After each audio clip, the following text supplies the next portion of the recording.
I don't think that I perform blackness online, but I will be vulnerable and honest and say sometimes I'm performing sexuality, or I'm performing beauty, or that Okay. pretty privilege concept, or I try to perform that when I'm posting. Now, if I'm posting pictures and stuff like that, like I always want to be in the best light. I always want to look a certain way. I always want to, when I take pictures and before I post, I'm asking myself the questions of, okay, if somebody else saw this, would they think that this looks good? What's up, everybody? You've tuned in to Just Drawz, the podcast that explores hot topics and various experiences among same-gender-loving Black men. In each episode, we offer raw, vulnerable, and stripped-down perspectives to give voice to our frequently overlooked population. Here, we don't just scratch the surface, we dive deep, peeling back the layers of our experiences as well as heteronormative stereotypes. Let's get into this week's episode. What's up, family? Welcome to Just Drawz, the podcast where we keep it vulnerable, Raw, stripped down, and authentically just us. I'm Jeff. And I'm Darius, aka DMC.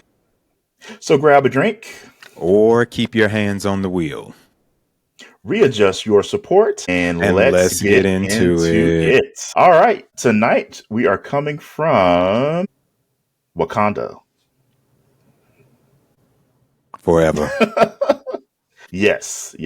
We're coming from Wakanda. I'm not going to say which city, but we're coming from Wakanda tonight. It'll be relevant, I feel. And I have my Wakandan tattoo as well. So see, look at that.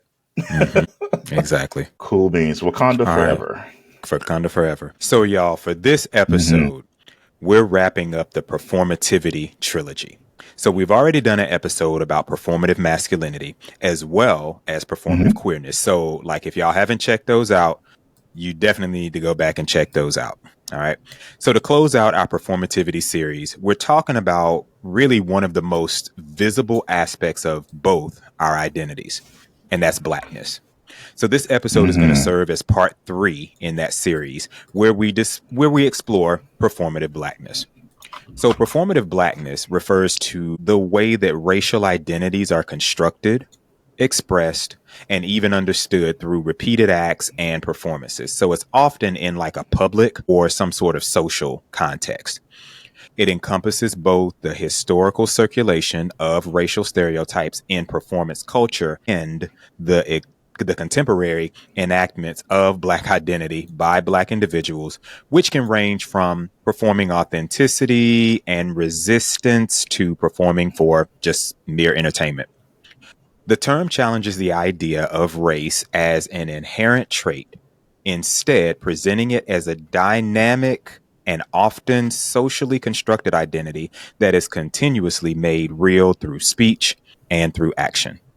So just to give a little bit of historical context, in early modern Europe, performative blackness was really more of an instrument in creating racial like others, since we're using this term othering a lot, others for political and social purposes, with these performances really often relying on prosthetics, masks, and stereotypical representations of Black people. So really, in other words, for those of you who have heard of the term blackface, and how blackface is really equated with minstrel shows that were popular around Jim Crow era. That's kind of some of the early context. But in the US, minstrel shows specifically use performances to present distorted ideas of real Negroes. We were using the term Negroes at the time, to Northern audiences. While if we go back to Europe, in places like Liverpool, the format was used by Irish performers to assert their own cultural superiority and also to create like this divide among Black residents.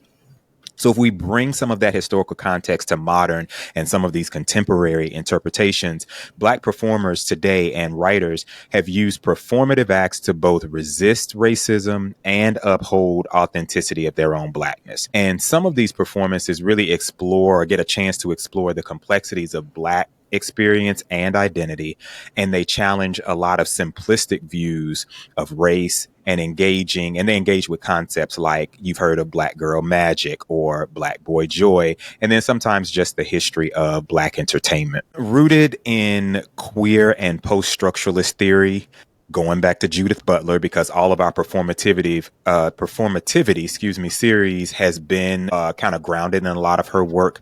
The concept of performative blackness posits that race, like other identities, is not fixed, but is made tangible through the representation of certain acts, behaviors, and speech patterns. Along with performativity or performative blackness, we also have things like performative activism. And so when we're looking at the two, because sometimes they can be closely related, performative blackness really refers more so to the cultural and social construction of racial identity through performance and through other acts. Whereas performative activism is a term that describes actions that are taken to express solidarity with a cause, but without genuine commitment or meaningful engagement in the necessary work for change. So we see a lot of that, like especially around Pride Month in June, and all of these companies will change their logos to feature rainbows, and everybody's coming out with products that are,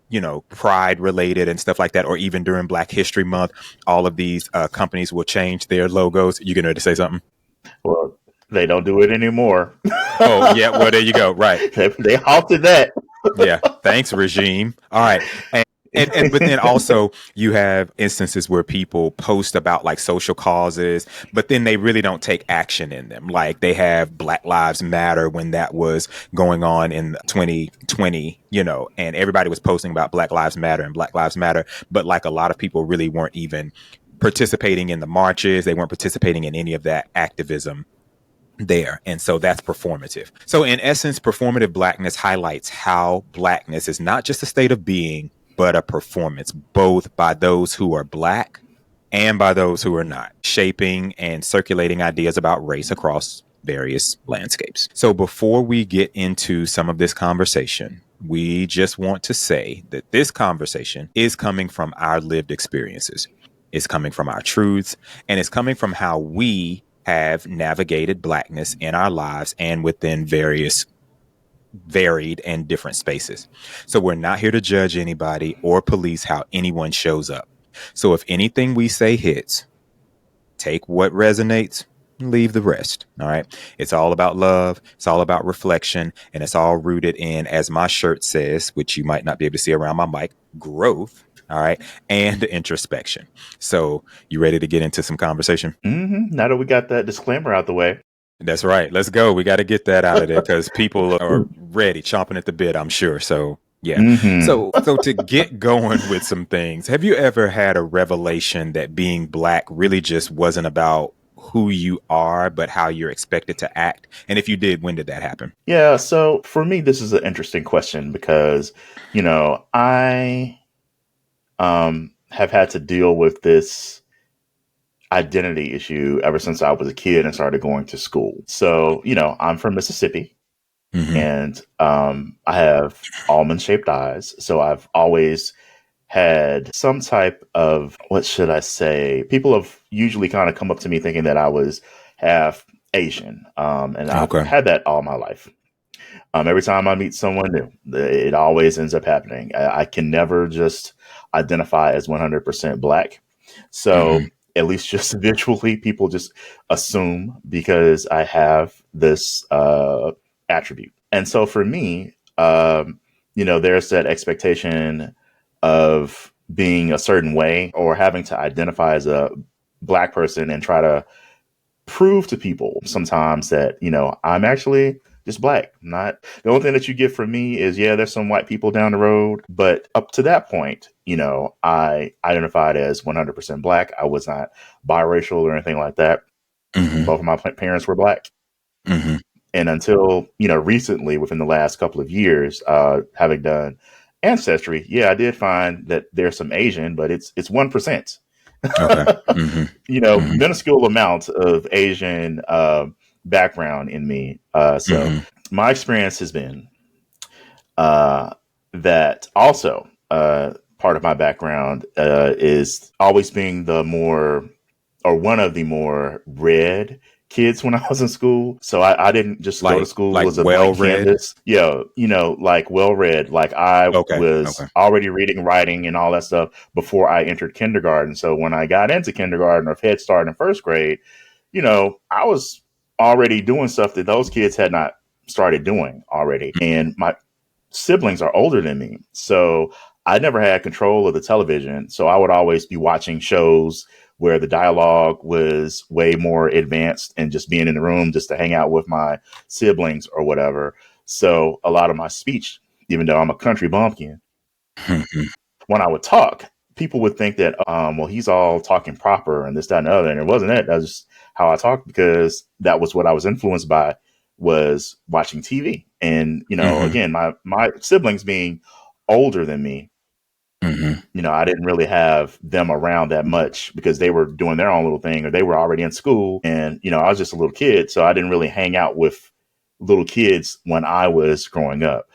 So I guess for me, it would just be that expectation of having to talk a certain way. And then Hmm. how I looked also affected that perception of what I was before people even met me or even Okay. heard my voice. Okay. So yeah, ever since I was a kid, I've had that experience, and it's continued on ever since. Yeah. I At think least for the racial thing. Yeah, definitely. And I mean, I've always been envious of your eyes. Like, I love that you have those little small eyes like that because my eyes are pretty big. I dim them a lot because I feel like they're too big sometimes, but still. But I think for me, I learned that being black wasn't about who I was from my grandparents and my great grandparents. So when I grew up in North Carolina, so also in the South. My grandmother and my great grandmother used to always tell me, this is one thing I vividly remember, and I talk about this a lot. They would always tell me, well, when you go to school, be sweet, be sweet. That meant, for those of you who don't know what that means, that just meant, really act right, be on your best behavior. It also kind of meant to me to not be very, what's the word I want to use? Not to draw attention to yourself, to Okay. kind of make sure that you're doing what you need to do, but if you're going to be in the forefront, that you're going to be in the forefront for good things only, kind of thing. And so Okay. it wasn't until I got older that I started to see that that's kind of what some of those other meanings of be sweet were. It was about, okay, making sure that you're seen, not causing problems, not causing ruckus, not causing, Mm. any sort of chaos in that. And I think that was due to the fact that my grandmother and my great grandmother was born in 1910, that it was about survival. So some of those things were kind of passed down from the way that they had to function when they were older. And Okay. so it was just passed down. And I was like, okay. And when I got older, it was like, okay, I found myself doing that a lot more because of their sort of instilling that in me. Now I function in a space where I want to stand out a little bit more. I've talked to the listeners and you and the viewers about, I'm confrontational now. I'm like, nah, you're not just going to say whatever you want to. I'm going to ask a question. I'm going to cause a little Mhm. bit of chaos. I'm going to make people feel uncomfortable if that's possible, but uncomfortable in terms of growth, not just uncomfortable because I want you to feel uncomfortable. But I think I Got was it. older when that happened, when I made that revelation. Have you ever felt like you needed to increase the volume on your blackness or turn it down, depending on like if you're in certain environments or anything like that? And if you have, like, what would you say would be the reason behind that?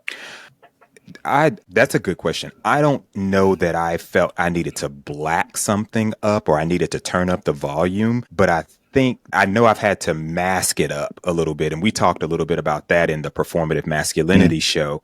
But I felt that I've had to do that, especially because I grew up in the hood, but I wasn't of the hood. Like, there's a difference in growing up hood and growing up black. So like growing up Mm, black means things like, okay, your mom or your parent is working to make sure that you have food on the table, and that if there's not enough, she's going to make sure, or your parents are going to make sure that you eat on top of right. that. Or coming together for family dinners and everybody bringing stuff together, potluck kind of thing. That's growing up black. Versus Mm-hmm. growing up in the hood is like survival. It's okay, I got to watch my back and I got to do, this, Right. because at any point somebody can come out and try to rob me or stab me or something like that. So I did grow up in a hood, but the hood that I grew up in was very communal. Was Yeah. things happened, people got killed, people got in fights, stuff like that. And you would get off at the bus stop to go watch the fight, between two people that had been arguing all day. Like that's growing up black. Right. But that happened in a hood, you know what I'm saying? So I don't know that I Yeah. felt the need to turn up the volume. I have felt the need to assimilate. I'm going to use that term in Okay. spaces like work, because there are people who I can't be as in your face sometimes. Or let me say that, I felt like I can't be as in your face with certain people because I was afraid of the blowback. Now I'm different. At Mhm. the age I am now, I'm like, you know what, if you feel away, you feel away. Fuck it, whatever. That Yeah. doesn't diminish my work. That doesn't diminish my intelligence. That doesn't diminish my pedigree. None of those things. But have you felt like that? I have. Mm-hmm. So, well, let me get specific here. Okay. I had to tone it down, not even expecting to have to do this. So this was way back in undergrad, and I was taking a business class as an elective. And the professor, she was, how shall I say, she was very all about her business. So you can imagine, um, it's 1996. We've Mm-hmm. got a lady that comes in with her business suits on and business dresses, hair Mm-hmm. always looking good, makeup, the high heels, nice body, everything. Oh, Long hair. That was you was hers. checking That out, she. huh? You was checking out, huh? I wasn't checking her out. Okay. By then, I was good in my gayness, but Okay. she was of a voluptuous lady. Like you think a older Regine Hunter from Living Single. Okay. I know her name. I'm not going to say it, Mm-hmm. Right. but I'll say the initials. And if you were at my school and BM was your teacher, then you know that lady. So Wow. Yeah. Mm-hmm. one day I remember I was doing some type of presentation, and I was, cutting off my G's at the end of my words, Mm-hmm. using ain't and this, that, and the other. And she basically told me, like, you can't do this. Like, you Mm. in this class, this is a business class. You need to speak professionally. And that's going to be, enunciating your words, using the correct terms, using contractions when it's appropriate. So she basically just kind of like busted me out, like Mm. right in front of everyone. Mm-hmm. And I didn't mind. I was just like, oh, okay, I know. Right. I didn't know. And I Mm-hmm. ain't know. Yeah, I ain't know. Yeah. And You were right the that first time. stuck with me. Yeah. That stuck with me ever since then. And I always keep that in mind. I've kept that in mind every time I've gone to an interview or any type of presentation that I've done since then. That moment has always stuck with me, that I had to tone it down. Now, granted, it wasn't like I was coming up in there like, just Yo, yo, yo, any what kind of up? What way. up, Yo, class? yo, Yeah, yo, what's up? what you doing? This is how you do Microsoft Word. Yeah. This how you How write letters. This people how you write letters and I don't. shit. Yeah. Right. It's just like how they have the newscaster voices, and then the folks, they show Mm-hmm. you how they actually talk, and it's like, there was a murder today on Piedmont Road. We'll have a news flash at 11. Versus, Mm-hmm. girl, did they shooting over there on Piedmont? Mm-hmm. I It's know. like On that Peachtree and type of Piedmont. difference. Mm-hmm. Gotcha. Yes, that's Gotcha. right. So, yeah, I've had to tone it down. I never felt like I needed to become more black. Mm-hmm.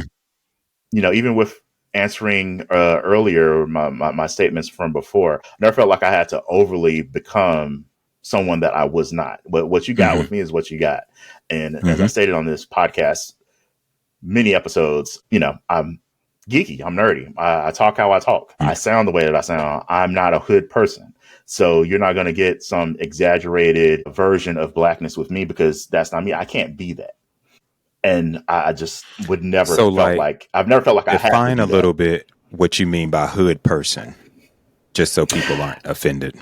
It could be, and when I say hood, I'll say like, I'm not the type of person that uses a whole lot of slang terms.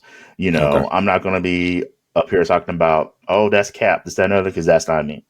If there's some type of generalized black slang that we use that is pretty much universal across all Black Americans, yeah, I'm going to use that. But as far as like going out of my way to act a person that is just not me, I'm just not going to do that. I'm not loud. I'm not on edge all the time. And that doesn't mean that applies to Black folks, because it just doesn't. Yeah. But if you're looking for the angry Black man stereotype, or the sassy person, or the fun, jovial Black person stereotype that we associate with TV and media tropes, I'm not that guy. And if that is who someone is at their core, there's absolutely nothing wrong with that. I'm just not that person, and I can't present that to you because it's not me. Okay. That makes sense. And I just learned what cap meant maybe like 2 or 3 years ago. So that's not necessarily something that we as Gen Xers are supposed to be like, that we're supposed to know like that. That's a Gen Z term, but I have used it before in certain instances, but it's a little weird to me sometimes, because I'm like, yeah, we didn't use that. We used, you tripping or something like that. It's a lie. Right. That's you a motherfucking lie. Yeah. That's right. It. Yeah. We use that. No. So has your blackness ever been like policed by white folks or non-Black folks, or even other Black people? I would say not by white people. Definitely not, or non-Black people, because I don't really feel like I have to make any changes to my core. Do I code switch? Yes. The person that you get at work, as far as how I communicate with people versus the person that I would just be like going about my regular day, is going to be different. The most that I've been policed, I would say, would have been from my professor from back in the day, because that's the only time that I've ever been really told in that way to act a certain way. I've never been told, it's white people around here, you need to do I've never had that experience. And I get that that's what some people have had to go through, but I've never had to be made to conform into a certain way just because there was other ethnicities around. I can agree. I don't think I've had that happen before. Now, I've had situations where people have kind of side-eyed me in certain things, and I've seen other people be policed by Black people. Having graduated from and worked at an HBCU, there's one instance that I absolutely remember, and this could have really just been an issue of just bad grammar as well,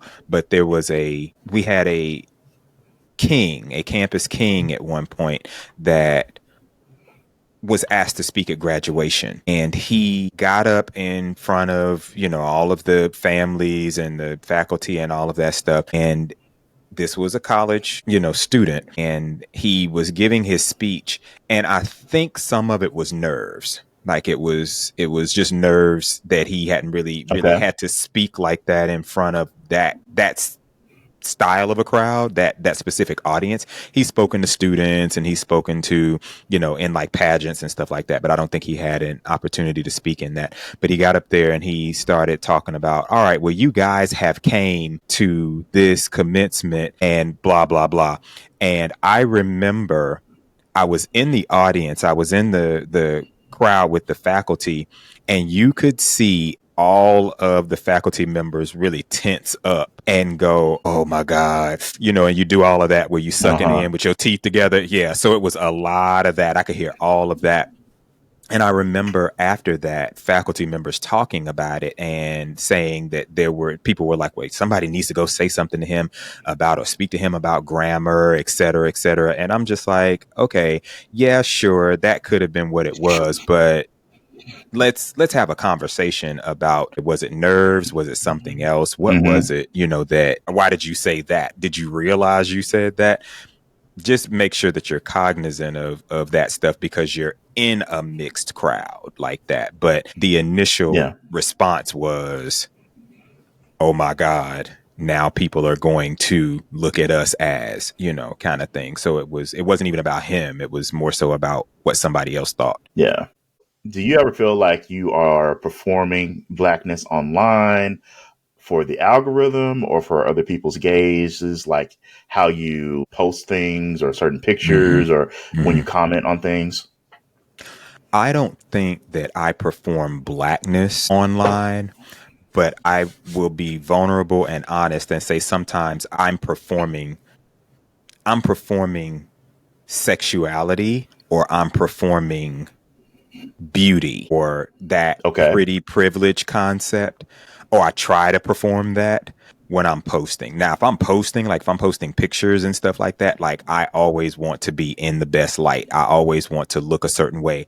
I always want to, when I take pictures and before I post, I'm asking myself the questions of, okay, if somebody else saw this, would they think that this looks good? Would I Mm-hmm. get, clicks and views and likes from this? And then I go, okay, this looks pretty good to me, so I Okay. think that it would look good to somebody else. As far as the blackness portion of it, I can't not perform that because I'm black, but I don't think I perform blackness per se. Even when I post, I'm very cognizant and conscious of how I'm writing certain things or what I'm writing, because I want it to be clear. But that's just the educator in me, and Mm-hmm. that's just the linguist in me, that I want to make sure that my rhetoric is heard properly. So, and I've even seen you write certain things on certain posts, like you and I follow certain groups, and you'll go in and say stuff on there. Do you feel like you're performing? No, I don't think I have to, because Mm-hmm. I feel like the algorithm, as old as my Facebook and Reddit accounts are, it knows that I'm black. Mm-hmm. Mm-hmm. And so there's no need for me to do any type of performative actions there. Like it knows. Now, there'll be times when I'm going to type this just like I would say it Mm-hmm. a lot. Mm-hmm. And Mm-hmm. there's times when I'm going to type this and it's going to be all English and perfect. Um, yeah, Right. I don't, but I have no problem using, AAVE in my posts. Mm-hmm. Uh, but I do like for it to be aware, especially if I'm in a Reddit post and Mm-hmm. I want it to be, even though um, my avatar on Reddit is a black person, and on the Black people Twitter, I'm a verified black person. Okay. So it shows on that subreddit that I'm black. But even when I post on just regular everyday groups or subreddits on Reddit, I like for it to be clear that I am black, because I want folks to know who they're talking to and what type of responses I get. I want them to be as if I was in the room. Mm-hmm. So yeah, but I don't do anything special to try to look black or appear black. It's just who I am. So I don't feel like I need to change that for Facebook when it's just people that I already know. Even if I'm Mm-hmm. posting on something that could be commenting on a news post, or, Mm-hmm. or like a radio station or some type of media, TV station, TV show, this, that, and the other, even though and my face is black, so my actual Mm-hmm. face is on there, so you see it's me. But I don't Right. feel like there's any need for me to change, the type of words that I use or how I type them. Um, when I make these posts. So Mm-hmm. And we talked a lot about language in both of our responses, but I think my question that kind of came up was, within the community, or within our black community, we have African American Vernacular English, or AAVE. Some people call it Ebonics, which I think it's a little bit different. Like AAVE and Yeah. Ebonics are just a little bit different. But how do you feel, or what has been your experience with non-Black folks using AAVE or Ebonics or using Black memes? I can't stand it. I do not like it. Mm-hmm. And it's the same way, I answered a similar question as far as how people use gay slang. Yeah. I'm still standing on this because one thing that really bothers me is that when non-Black people will make a post or a video and then they'll include audio of a song performed by a Black person, and in that song the N-word is Okay. used. I don't like seeing white people post things and then that word comes up in the track. Even if it's not them saying it, Mm-hmm. it bothers me. Mm-hmm. And I can't say what it is exactly that bothers me about it. It just Mm-hmm. doesn't feel right to me when, Brett and Haley are doing their little dance or showing a basketball move, and then the N word comes up on the track. And I'm Mm-hmm. like, this really isn't for you. I don't know why you're using this. There's the radio version that you could use Mm-hmm. for the same track, likely. So yeah, I don't like seeing that. I have no problem with when people are using, like, Black people are the kings and queens, so we own any type of imagery, like Cardi B Mm-hmm. the other week Mm-hmm. Mm-hmm. on trial. I mean, she's the gift that keeps on giving On when gifting, it yes, comes to, exactly. yeah, basically when it comes to, these pictures and memes. Like, I just, if there were no Black people posting things, I know it. I'm not saying that meme culture wouldn't be fun, but it wouldn't be as much fun as it Mm-hmm. is. So I Mm-hmm. don't, because we have the best expressions and we have the best quotes. We're very quotable people, Yeah. and so I don't really mind that so much. I just don't like the example that I gave you. That kind of pisses me off. Mm-hmm. Mm-hmm. Um, but I kind of, on the other hand, kind of can appreciate seeing people use us when they reply to or respond to certain things on Facebook, on Twitter, and the imagery that they use are us, Mm-hmm. when it's appropriate. But don't be using, like, a mammy eating chicken Oh and my God, drinking right. grape Kool-Aid and eating watermelon, because yeah, I'm gonna Mm-hmm. look at you all kinds of crazy. Do you remember that H&M ad about the little boy that had the monkey on his shirt, and that was a big thing for a little while? Yeah, that was crazy Yes, too. I I remember I that. agree. I agree with a lot of what you said about other people using it. And there was a term that I meant to look up that I heard somebody use for people who clearly are not Black, but they they emote, or they what is not the word I want to use. I can't think of what it is, but it's Mm. like if you're not Black and you all of a sudden are talking about something, and you switch into like this Black voice in order to kind of get a point across. So if you're talking very proper and professional, and then all of a sudden you start going, girl, I don't know what that is, girl, like you start doing that, and it's like, okay, wait a minute, what is that? There's a term that I heard somebody use, and I can't think of what it is right now, but like, okay, that bothers me a little bit, Okay. because it's like, okay, well, where did you switch? Why was that switch there? Or what was that? Hmm. Now, here's a question that I have about what we're talking about here, about non-Black folks using Black vernacular and memes and stuff. Does it matter based on their proximity to Blackness? Like people who grew up really solely around, or majorly around Black people, and it kind of jumps off onto Right. them. Is that different? And so I would say it's different, but how would we know this? If we didn't know this person personally and they Mm-hmm. just kind of materialize off the street, I would have no idea that, that's the culture that they kind of came up around. I mean, sure, we could say that certain people, you could probably tell, oh, yeah, they probably just grew up around black folks and this, that, and the other, and that's how they act that way. So I'll say Mm-hmm. that I could give that person a pass until I know more. Speaking from knowing me, running into this person in person, because we had girls in my high school specifically that we just knew. They just grew up around black folks. They talked like black people. They dressed like black folks. The only thing that wasn't that you the only they were just super light skinned black folks. Their Mm-hmm. hair and their skin color were the reasons why you knew that they were not black. But if you close your eyes, those girls were black. And it's just There was because a guy I that's tried to date who that they was grew up like that. around.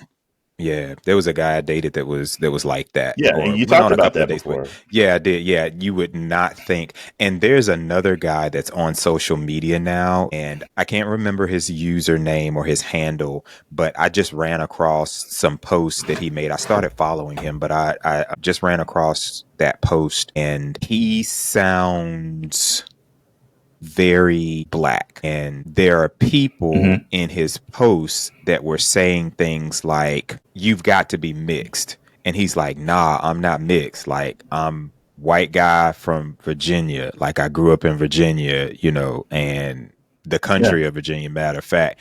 But the way his voice sounds and how the way he pronounces words, like, you literally could close your eyes and go, okay, that's a brother right there. That's a brother who yeah, grew up. He might have grown up in the country, but that is a brother. And he's yeah. had to come on and say, nah, I'm not mixed, y'all. I don't know, but I'm not. So, but I think I agree with that it's like your Yeah, speech proximity. patterns and all of Yeah, that. yeah. The temperature, the timbre in his voice, the brown that I call it in his voice or in people's voices will sometimes Yeah. tell you, like, okay, wait, I actually had a friend in high school who was white, but you would think that she was black. Like, she hung out with all the black people, and even the way she talked, I Mm-hmm. was just like, okay, she dated black, and she actually has a son who's mixed. So, and it was just like, we just thought, okay, yeah, you're just a albino black. You just All a right. fair skinned black. So, But what's interesting with that is how we're talking about proximity to blackness, but there's some mm-hmm, people that have no proximity to blackness and they still want to embrace black culture because in mm-hmm, Japan, mm-hmm, there's a sector of Asian people that, try to make their hair look black with, the short fade or try to get the dreadlocks and this, that, and the other. They dress in what we will say, quote unquote, hip hop style. And some people, some black people, have an issue with that. And I'm kind of on the fence. On one hand, I can say, hey, they are appreciative of black culture. But some of the controversy from black folks that I've read online has been, yeah, they want the culture without the struggle. And I mm-hmm, get that too. But as a person that's not in an Asian country, how can I don't know what they're getting from black people is what we're putting on the internet, what they see in the media, what they see on movies and TV and music videos of how our culture is to them. So they have no mm-hmm. recollection or they have no, way to kind of identify and associate being black with that type of struggle. So I can kind of see that point. On the other hand, and people will say this is that, well, black women always run out here and get Asian hair put in their own head, and black women always out here getting Mm-hmm. blonde hair. So what's that about? And it's kind of like, yeah, I kind of can see the point with that as well. Mm-hmm. So I want to say that I don't knowing that there's not a lot of black population in most Asian cultures or countries. Clearly, there are Mm-hmm. a few, but a lot of that influence that they're getting is coming from the media. Like I said, I can kind of appreciate that. Hey, we should actually kind of like folks to be looking like us or wanting to talk like us because black folks as a whole, we will watch anime, we will enjoy Japanese video games. Mm-hmm. We take a little bit from every culture ourselves. And the whole thing for me is as a planet, we should be wanting to exchange cultures and have more diversity and show, hey, I appreciate this. I appreciate this type of media that you're putting out. I appreciate this type of Mm-hmm. music that you put out. So I think it's all good. I feel like Black people have been vilified usually across other nations, that it's kind of hard for us to kind of accept that people want to embrace our culture but not take that, minus the struggle part. It's very hard and difficult for people to kind of accept. So I definitely understand that. So yeah. Very, very well said there. Thanks. Mm-hmm. Have you ever found yourself in a position where you were over explaining Blackness or Black culture to other people? Hell no, because I leave. If I have to be the person in the room to teach folks stuff, I'm good. I'm gonna go ahead and walk away. Now, if it's a situation where, like, in the moment, I can kind of do that and I can do that quickly, then I'm good. But I'm a teacher by profession, and I don't want to be on all the time. I don't want to always be in teacher mode. I want to be able to go to a meeting or go to a situation and people understand that there is implicit bias. I want people to understand that there are things that you need to be conscious and cognizant of when you're saying that. So no, I don't over explain anything. It's usually cut and dry. Like, okay, you know what? That's not how this is going to work, or that's not how, this is how I function, kind of thing. And that's it. Have you had to do that? I can't recall the exact situation, but before I was in my corporate jobs, I remember I was at this one place and we started talking about, how different races and cultures do stuff. And believe it was when I was in undergrad and working at a bookstore. The question was, well, why do Black people do this and why do white people do that? Like, it was a mixed crowd of folks, obviously. So, for example, let's do the classic. Why do Black people wash chicken? So Black people, right, in general, wash chicken. Why do Black people use a washcloth? Because, like, Black people wash chicken because they want to get the factory off. They want to get the little bits of little microscopic bits of bone and stuff off the chicken. Black people use washcloths because you need the abrasion from the cloth to actually get in there and get the dirt up and lift it up off your skin instead of just rubbing the soap bar like zestfully clean like they used to do with your hand. Commercials. That's right. It's just with your hand. Like, what's that's going to do? That's not really going to get the dirt up and, give you that rough surface to lift those skin cells off the skin to reveal the fresh, clean skin. And well, that could be one, other than the melanin, that could be one of the reasons why, Black don't crack, because we're scraping off all of the old dead skin and we're rejuvenating ourselves and pulling up new skin and all of that, because I'm telling you, some of our Caucasian brothers and sisters looking like hard times out here.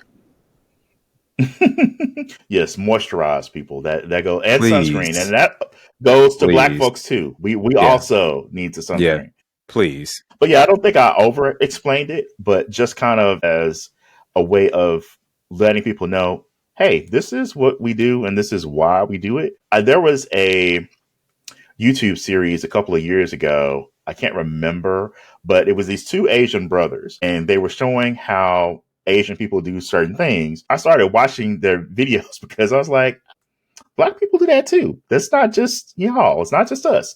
Like, we also save the food packets from going out to eat. We got a whole jar of that. We also, reuse the bags from the grocery store for those of us that live in areas where the bags are still free. Yeah, because I'm not in one of those areas. I am not in one of those areas. I have a car full of bags that I have to take in the store. So I say that to establish that, we are a lot more alike than we are different, but because we don't really talk about these things, or it's not really exposed a lot, that we don't really realize that we also do this, or our culture does something, similar. But that's why we need to kind of like share these things so we can realize that we're a lot more similar than we are different. Yeah, definitely. And I completely agree with that. And I need to watch that YouTube series because that's fun. It's fun to always kind of see yourself in not only among ourselves, but to see how other cultures, how similar, some other cultures are. It's like, oh, well, we do the exact same thing, and oh, we do that too, and we do that. It might look a little different at this point, but yeah, we do that as well. Were they saving the grease from when they cook? They may have, I don't remember, because they did several different situations, but I'll find it and send it and link it into the show notes. Yeah, because I'd want to know that. I stopped doing that years ago, but there was a time in my life where it was like, okay, yeah, what do you do with the grease, or what about just, if you out of oil, why don't you just use the grease that's on the stove? I remember saying that years ago to somebody, and it blew, I ain't gonna say it blew their mind, but it was like, they were like, well, I'm out of oil. And I was like, oh, well, if you're out of oil, like, why don't you just use the little grease that's in the can on the stove? I thought everybody did that. And they were like, because I don't have that. And I was like, oh, yeah, okay. Got it. Yeah. Right. Yeah. I grew up where you save the bacon grease. You use your chicken grease at least twice. You get at least 2 uses out of that. You do have to clean it and filter it. And then you can just top off a little bit more and it'll be fine. You only use your fish grease once. Once that's used, it goes out. You throw that away. Yeah, that's it.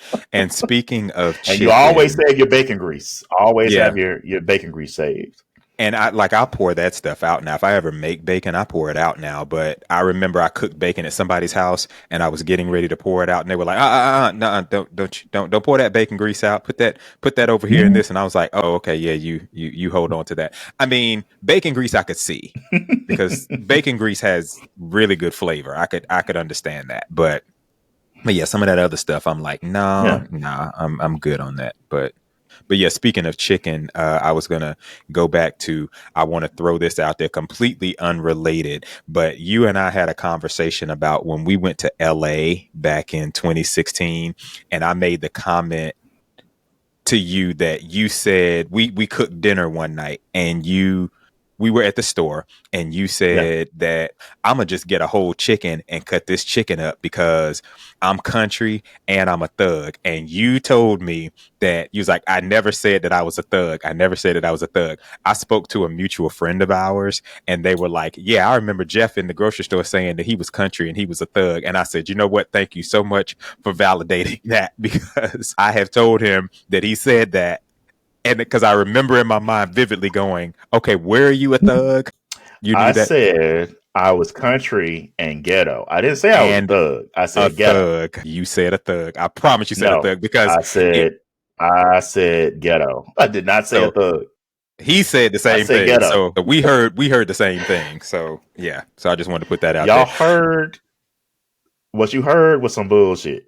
What I said it was a scheme that Todd set up to come to us with the bullshit. It was a thing, a scheme that Todd set up. I said ghetto. I did not say thug.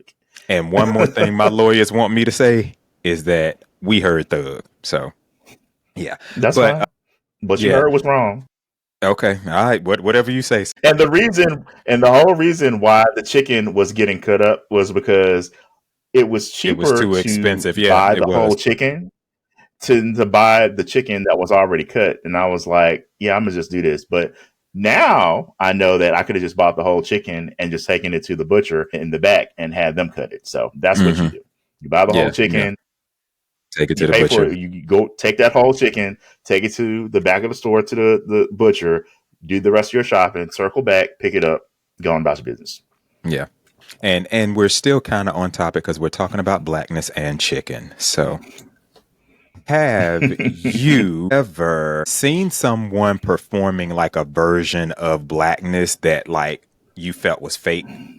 And then if you did, like, what did you think about that? So this kind of goes back to, or throws back to, the Performative Blackness, Queerness episode where there's this influencer that has the long fingernails, and they're always doing this click clacking Mm-hmm. them while they drink their little drink and whatever.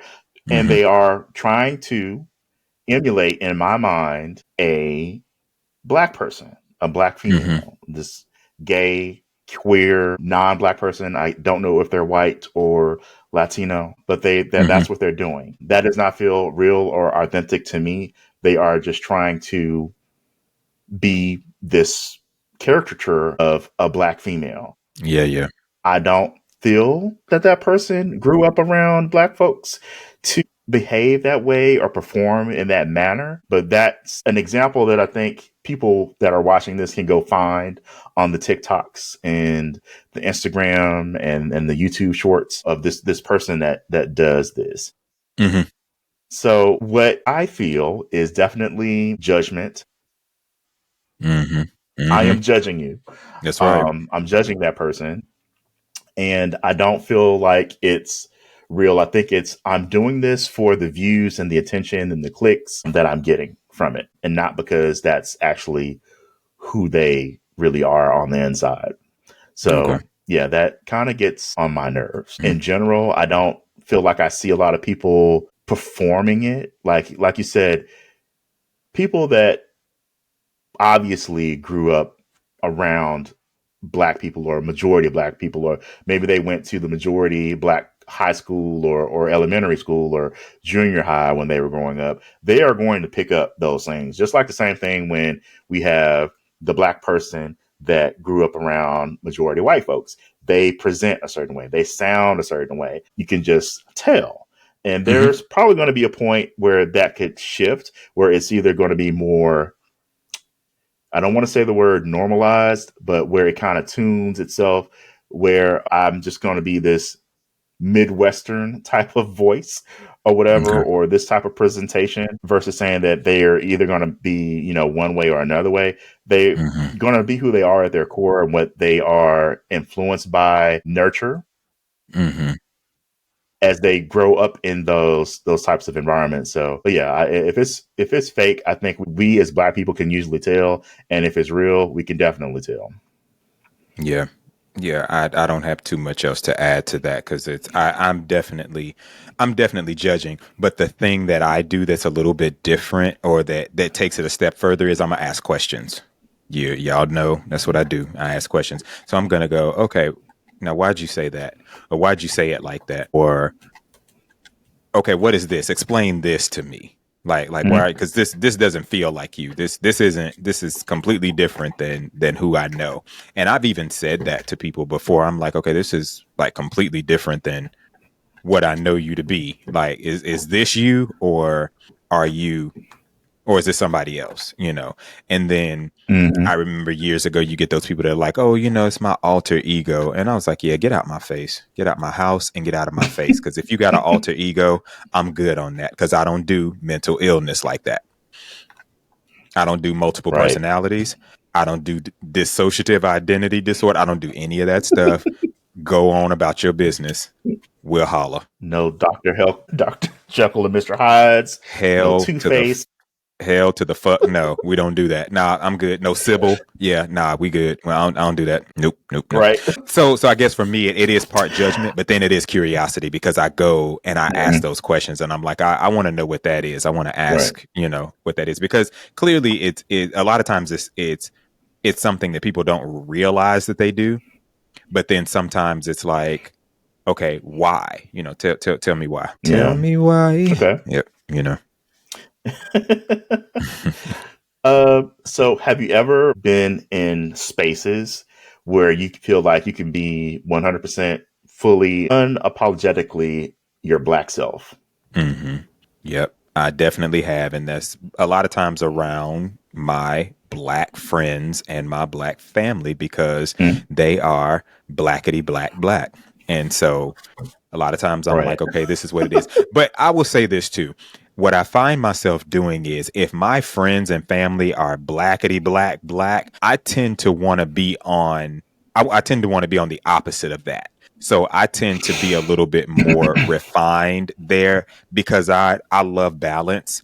And so if everybody's being, what we call ratchet, or whatever else, I'm going to lay out of that a little bit and be a little bit different to help provide balance. And I don't know if that's more so for me and how I function, or if Mhm. that's just I've been doing it so long that it's innate. Like it's just something that I do. But yeah, I'm not sure. What Okay. about you? Yeah, any place where it's us, where it's going to Mm-hmm. be black people. So that's going to be if I'm, even though I rarely go, if I go to a HBCU football game, if I'm in a black church, if I'm at any type of social event where it's mainly us, concerts where it's mainly us, I feel like I'm going to be who I am. I don't feel like I have Mm-hmm. to change anything. I went to go see Cowboy Carter. There was Mm-hmm. a spectrum of people at that show, but it was mostly us. It was mostly about Mm-hmm. black folks. It was men, women, gay, straight, white, black, Asian, Latino, the whole spectrum of people were there. But I didn't feel like I needed to turn down, anything that I presented or how Mm-hmm. I was when I was in that space. So any space where it's definitely for us by us, I'm gonna Mm-hmm. feel like I'm welcome and I don't have to change or adjust anything about myself to be in those spaces. But at the same Yeah. time, if I were to go to a Taylor Swift concert or a Ariana Grande concert, Mm-hmm. I'm not going to feel like I need to, tone down anything when I'm in those spaces. Okay. But I would definitely say that I would feel a lot more welcome at a Really? Beyonce Oh, or well, okay. Drake or SZA type of concert. Not Mm-hmm. necessarily welcomed, but I feel like there would be a lot more comfort in knowing that I'm around the majority of my folks. Mm-hmm. But Okay. that doesn't change how I would feel. There's just that level of comfort that would be there in those spaces. And I'm just using these concerts as examples. Yeah, yeah. I mean, because those are places where it's people that are there for a specific reason, and that becomes more of the focus than your race, than your ethnicity, than your nationality, than your gender. It's you're there for a specific reason, and whomever or whatever you're there for becomes the primary focus. So yeah, I think that those are definitely spaces where we can feel like that too. You ever been made Yeah. to feel like, you talked about being nerdy? You ever been made to feel like you weren't black enough? No, I've never felt that way. But Mm-hmm. like mentioned at the start of the show, when I used to sound more proper than Mm-hmm. compared to my peers at the time, I didn't feel like I had to, as a kid, not having the words for this, but I didn't feel like I had to defend myself to say that I was black. Mm-hmm. Like Mm-hmm. there wasn't any type of thing that I felt like I needed to overly do. I was just like, I'm just, me, I'm just a kid. This is what I enjoy doing. This is how I Mm-hmm. sound because of this reason. Like at the time, I couldn't even put a word on it or realize what that was until I got older. I was like, oh yeah, the reason why I sounded like that then was because I'm up here watching, these TV shows that just on because I can't control the TV. I don't have my own television, but Mm-hmm. I Mm-hmm. want to watch Mm-hmm. TV. I don't want to be sitting in my room by myself. I want to Right. be as social as possible. So I'm picking up on things. I'm listening to this dialogue in Saint Elsewhere that I don't really understand, but I kind Damn, of follow you what the brought that story back. is. But okay, right. So yeah. Okay. So yeah, that's the closest that I could say that I've ever felt like I wasn't black enough. But I've always felt like the reasons why I did felt like I didn't fit in. I don't think that had anything to do with me being black or not Mm-hmm. being black enough. Mm-hmm. I'll say that. Yeah. Saint Elsewhere. What Damn. about you? And Trapper John MD. So I don't Mm. think I've been made to feel like I wasn't black enough, but I have been called out much like you, for speaking a certain way and carrying myself a certain way. But I think that goes back to when my grandparents used to tell me, be sweet when you go to school. So it was more about, hey, be a part of, assimilate all of those things, and don't stand out. So that was really more so what it was. And because I'd been told that, and I had been practicing that for so long, that when I got in more black spaces where I could be myself, I didn't know how to turn it off. And so you talked about code switching, and we've all had to code switch, but now I focus a little bit more on code meshing, which is not, when you code switch, you're losing your identity. There's a part of your identity that is pushed to the back, or that is denied, I should say. And then when you code mesh, it's that, okay, you know what? I'm going to be this and that. I'm going to be Coretta Scott King and Cardi B. I'm going to be Lil Nas X and Billy Ray Cyrus. Like, I'm going to be both of those things at the same time. And I'm going to make sure that you know that I'm not, one of our favorite words, a monolith. So, yeah. So I haven't been made to feel that I am not black enough, but I have been, or just kind of poked fun at because of how I tried to show up. So, Okay. so in that vein, though, All right. is there a version of yourself that you feel like is just for our Caucasian brothers and sisters, or the white folks, or just workspaces? Yeah, I mean, there's definitely the Jeff that, again, there's professional Jeff that Mm-hmm. sends certain emails, does certain things just because that's what I need to present to pay the bills. But I don't feel like I'm not myself at that time, because it's irrelevant to what I do when it comes to work. So you're getting basically a default version of who I am at my core. Mm-hmm. If I had to like visualize it, imagine a stereo system with the equalizer where you punch up the highs on one side and the lows on the other side The for more treble, bass. yeah, the treble, It's or the basically like that. You EQ. just kind of pull certain things down. Yeah, you're dealing with the EQ, and you are adjusting the sound. The sound is still the same, but it's got certain qualities on the high end and certain qualities on the low end that have changed. So yes, there is a version of me that is for the workspace.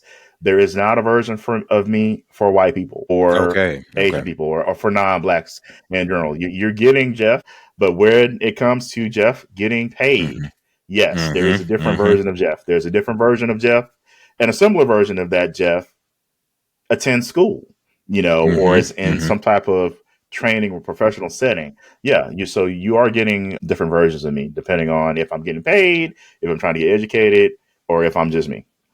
Okay. Yeah. And family and friends are getting the version of me that that you see, that the people on this podcast get a version of that as well. They don't Yeah. get certain things because there's certain things on this podcast that I just don't share on the podcast because it's not for the world. Yeah. Yeah. Yeah. Same. I don't think that there's a version of myself that's for white folks either. But if we go back Mm-hmm. to that question that you asked earlier about toning it down, I think that's where some of it kind of happens, where I kind of tone it back just a little bit, but I tone it back again in order for my rhetoric to be received. It's not that I'm toning it down because I'm playing respectability politics or anything like that. It's like I'm toning it down because, okay, I need you to get this. I need you to understand where I'm coming from. And as soon as you understand where I'm coming from, then I'm right back to what I need to be, or who I am. And I tell people all the time that there are times when I get home from work, like I'm Dr. C at work. I'm Mm-hmm. Dr. C all day. But when I come home, I just want to be Darius. I don't want to have to think about what I need to say sometimes. I don't want to have to curate anything. I just want to, listen, if it comes out, it comes out. And again, that's where sometimes you have to tell me, okay, that's not nice, and I'm just like, look, I'm not in that space right now. Like I'm where I am. So there is times where I dial it back, but again, that's just for a different reason, not because I want to, again, make somebody feel comfortable or I'm trying to dial back my blackness. Right. So, speaking of blackness, what does authentic blackness mean to you, and how do you protect that? Ooh, that's a good question. Authentic blackness. That I don't know that it's something that I can necessarily define. I think it's a feeling. Like it's a feeling that you get from other people that you interact with or other people that you are in relationship with. You can feel when somebody's doing too goddamn much, or you can feel like when people are like not doing enough and you're like, okay, like come on, like let's get this together. But there's also that feeling or that level of comfort when you're around certain people, and I think that's when it becomes authentic. And I know it's authentic when I can open up to a person. And I've talked Okay. about on the podcast a little bit and how I see colors around people. So when I see certain colors around people and I can relax when I'm having conversations with them, then I can be really, really authentic and I can start sharing more and I can be a lot more vulnerable. So I think the idea of authentic blackness is just kind of what it is. It's just being true to exactly who you are.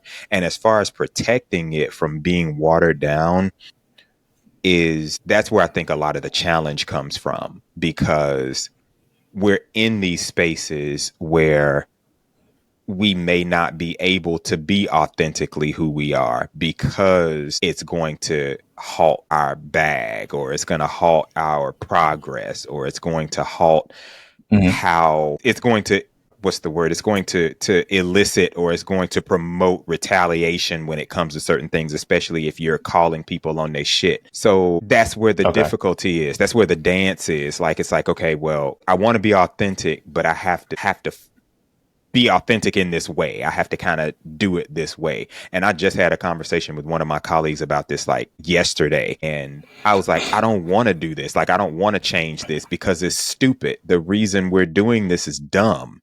So I just don't want to do it. But it's like, okay, well, you got to kind of do it just to get by, just to get by, just to get by, that kind of thing. But yeah, it's wild. It's interesting. So that's where I feel like I tend to perform a little bit more. Okay. What about you? I can't say what authentic blackness is to me because I feel like there's so many different ways of being black in the United States, because that's what we're talking about. Because being black and growing up in the South, and being black and growing up in the Northeast, and being black and growing up in the Southwest, or Southern California, is also different. And though we do have lots of things that we as a people like in common or in general, that kind of binds us all together.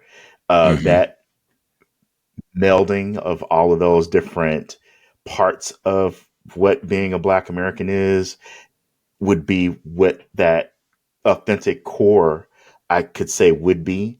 But I can't define that. I can't make that tangible for someone. It's just a feeling. And you don't get that feeling unless you are a Black person, unless you are a Black person that's grown up in some type of Black culture. That experience binds us all in a way, even though we are not a monolith. Yeah. Right. But we have so many of the same experiences or similar experiences as Black Americans. And I think that is that core That's those similarities are what binds us as the group that we are, because we're unique amongst Black people in other countries. Mm-hmm. And I don't even really want to get into the whole American Blacks versus UK Blacks type of Okay. deal. Yeah. But Yeah. like I said, our culture even gets over to those Black folks because Mm-hmm. they don't really define the Blackness that Americans have. The American culture, is more how we dress, how we talk, and things like that. Our slang gets exported all over the globe. Yeah. Yeah. And we can recognize that. We see that. Mm-hmm. Yeah. Yeah. Definitely. Definitely. I agree. I was listening Yeah. to a show, podcast kind of show, and they brought Mm-hmm. up dating and relationships or love and relationships. And they were specifically talking about the Laverne Cox and how there were people who Okay. were calling her to task on what she was saying about the guy that she Mm. dated, the police officer that she dated that was a MAGA police officer, and how there were people who were more concerned about the fact, or there were people who were really more upset about the fact that she was romanticizing this relationship. It wasn't that this happened Mm-hmm. that was the issue, but it was that she was romanticizing this issue. And so then it went to a space of talking about some of the other Black celebrities who date outside of our race, like the Todrick Mm-hmm. Halls and the Little Nas X and the RuPauls and the Don Lemons, especially within the LGBT community. How do you Sean feel? T. Yeah, yeah, Sean T and what's the guy? Michael Sam, I think. Yeah. Michael Yeah, Sam. him. Yeah, so like all of our Black LGBTQ plus people. So how do you feel when people date or marry outside of the race? Okay. Because this is one of those very controversial things. Mm-hmm. I feel that you find love where you find it. And I believe in an earlier podcast episode, we did talk about Todrick Hall. Mm-hmm. What I remember was he was not treated the best by other Right. Black people Yeah. when he was growing up, and the white people that he was around accepted him, blah, blah, blah, blah. And that imprinted him, I guess, in some type of way. And that's why we kind of mostly see him, or have Mm-hmm. only seen him, with non-Black partners. Yeah. Yeah. So I can kind of understand where that comes from. But I also feel like when you know better, you do better. Mm-hmm. But if you like what you like it. I can't tell you, If you like it, I who to love it. date, where you find love, Mm-hmm. exactly. You wherever you find it, you got somebody that want to look at you more than one day. Go ahead on and get on that person. Right. It doesn't necessarily bother me so much. It's just that Mm-hmm. it's so common that it's not that Mm-hmm. like celebrities are just made overnight like that. So Mm-hmm. there to be a significant amount of people that we can name. Mm-hmm. That's very telling. Does it really bother me to a point where I feel like that person should just be with a Black person just to be with a Black person? No. Because that's not to say that the Black person is going to treat them, any better. Mm-hmm. So I would rather someone be with somebody that, if you're only into white guys, just let me know. And then we know that you're not in the dating pool anyway, and we can go forward. Right. Right. Yeah. But I have no problem with, interracial relationships, because what's odd is we love seeing the racially ambiguous folks Mm-hmm. that get produced out of at least heterosexual, That's right. unions when it comes to these relationships. We love to see these light-skinned, good Mm-hmm. hair having folks, because a lot of us find that attractive. Not Yeah. every mixed person is going to be, genuine. What's the word? I want to, it's escaping me now, but they're not going to all have that just generic attraction effect. I've seen some people that are of mixed race, Mm-hmm. and I'm like, yeah, you mixed, but you ain't really get that. Yeah. You did. Yeah. Yeah. None of your features just the kind of wrong little, they stuff. didn't, yeah, The wrong stuff transferred. yeah. Yeah. Some Yeah. So no, I don't necessarily have a problem with it, but again, as a person that I've said on this podcast many a time, I'm attracted to every color, every ethnicity, and my experience has just been that I've only dated black guys seriously because that's all that seems to really be interested consistently. But Yeah. I've never gone out of my way to date someone that wasn't black. It's just that's how Hmm. things just kind of worked out. But Just I'm panned very out. happy. I'm not looking for anyone else. Yeah, that's just kind of the way. If it had been, with the non-black guys that I did go out a couple of dates with before, it just would have been what it was. But that's not Hmm. my experience. But I would never have been a person that has only or exclusively dated a certain race or a certain color. Hmm. Yeah. So, and I think that's more the problem than anything else. It's not that, this person has only dated or so this only is currently or married a black person or a white person now. It's just that they've eliminated black people to only focus on non-black people. That's the issue for me. Yeah.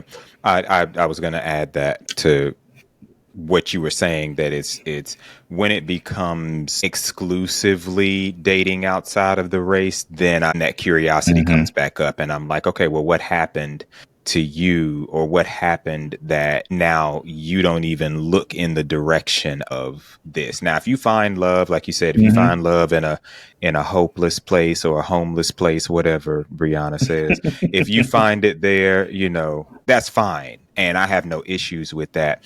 But then, yeah, if that's all that you're interested in or all that you're attracted to, okay, too, but then I'm just like, all right, well, what's the rationale for that? What's the reason for that? And like you said, we've talked about it All right. in a previous podcast where I know of people who only, are non-black that only date blacks, and it's not a fetish. It's that's what they find attractive, that they find black features attractive. They find the melanin attractive. They find those things, and they celebrate those things. So that's what they want. So yeah, but I honestly, I don't Yeah. give a fuck. You marry and love, fuck who you want to Yeah. ultimately, yeah. So yeah. Yep. Well, just like with masculinity and queerness, the two episodes we've done before this, performative blackness really isn't always about fake or being fake. A lot of times it's about survival, and it's about fitting in or trying to meet some sort of expectation. But when we have to unlearn, or when we unlearn certain things, it means peeling back those layers and living our blackness in ways that feel true and not scripted. So we want to leave you with a few things or a few ways of how to move toward that. So number one, you want to ask yourself, who am I performing for? So are you code switching or code meshing because you choose to, or because you feel forced to? So you want to ask yourself that. Are you trying to prove that you're professional? Are you trying to prove that you're woke, or that you're trying to prove that you're not intimidating? Or that who check really is the first step in loosening the grip of whatever performance that you may be on. So you just figure out, okay, who am I? Who am I trying to be whatever for? And who am I performing for? Number two, you want to reject that respectability trap. I talked a little bit about the respectability politics in one of my answers earlier. So a lot of us were taught to dress right, to talk right, to act right, and then maybe we'll get a seat at the table. And one of the issues with that is, like, who determines what's right? And why is it that is the right thing? But for all the people that told us to do all of those things, a lot of that was really about survival, and it wasn't really about being free or being authentic.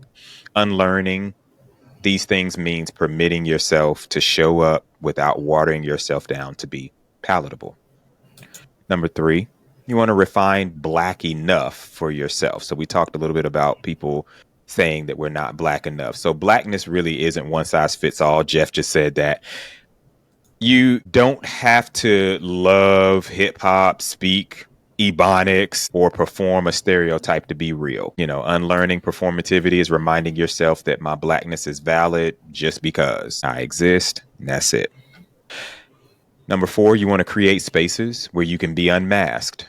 Okay, so you can be vulnerable, you can be stripped down, you can be raw like this podcast. So you might want to find a friend circle or a group chat or even some sort of creative space like a podcast where you don't have to over explain or you don't have to perform. You know, being around people who affirm you at your natural self helps you remember that you don't have to perform. So as long as you keep yourself around those people, you don't have to do that.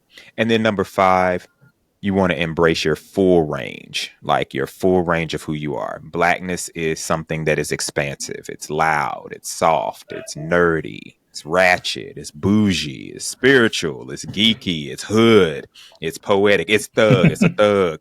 It's all of it. All right. Let yourself be all of those things without feeling like you have to pick one of those and that you have to just kind of strictly stick to that. So one of the things that we kind of do or we have done in a few of these episodes, or at least in the past few episodes dealing with performativity, is we have this like waistband, the Drawz waistband. So this is something that will help support you as you continue to move through society and not feel like you have to perform either masculinity, queerness, or in this case, blackness. So at the end of the day, performative blackness is something many of us picked up out of survival, out of pressure, or out of really just trying to be seen. But the real work and the true work is remembering that our blackness doesn't need to be packaged, proved, or performed. It just is. And that's the most powerful truth of all. Jeff, you got anything you want to add?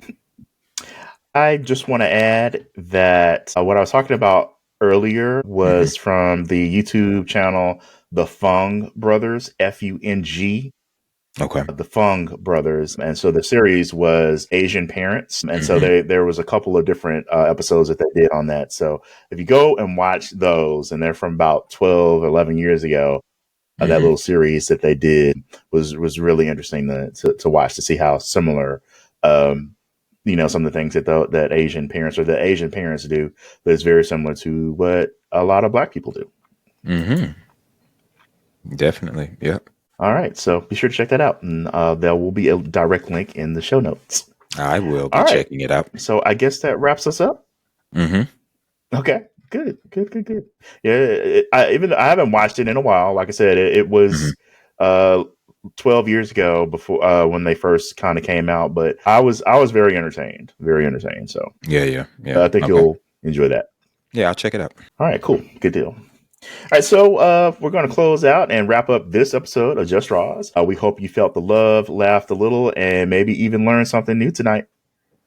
That's right. And don't forget that this conversation should not stop at this podcast. We hope that you will continue this conversation among your friend circles, your group chats, your creative circles, all of that. We want you to follow us individually and follow the podcast on all of our social medias. Stop in, tell us your stories, share your experiences with performing blackness or not performing blackness or not being Black enough.